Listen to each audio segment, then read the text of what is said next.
So, reportedly, the Falcons, Dolphins, Panthers, Commanders, and Raiders are not in the Lamar Jackson, business game, whatever you want to call it.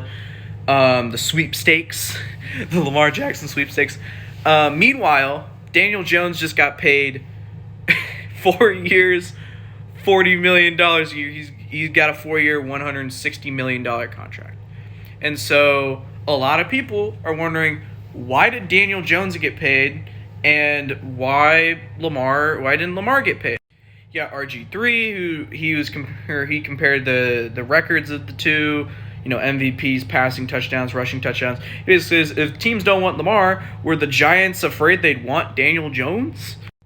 And J.J. Watt also says, why are these teams so publicly out on Lamar Jackson, an MVP winner in his prime at the most important position in the entire NFL? What am I missing here? So what's kind of missing here is mainly the fact that Lamar Jackson, the price to sign him is just not fucking worth it at all. Just not worth it for these teams. So for those of you who don't know, per the franchise tag agreement that Lamar has been placed under, an NFL or any team that wants to sign Lamar has to pay, or has to, if they do, agree on a contract, give the Ravens 2 first-round picks, which is already a big cost, right? And you can say, well, maybe it's worth it, right? Lamar Jackson, he's an MVP, right? He's the super athletic guy. Well, then you start getting into the actual logistics of having Lamar Jackson as your quarterback, right? Lamar Jackson, phenomenal athlete, okay? Better throw over the football than I probably will ever hope to be, okay?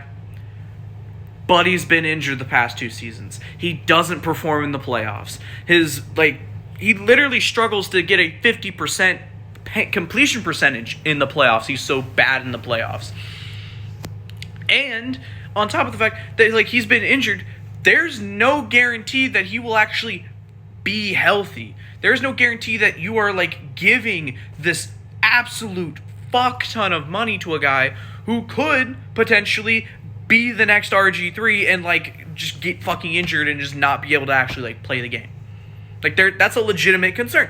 And so if you're one of these teams, right, you don't want to give up 2 first-round picks plus millions of dollars and potentially fucking over your whole franchise for a guy who, he won an MVP 3 years ago, but, what's he done recently?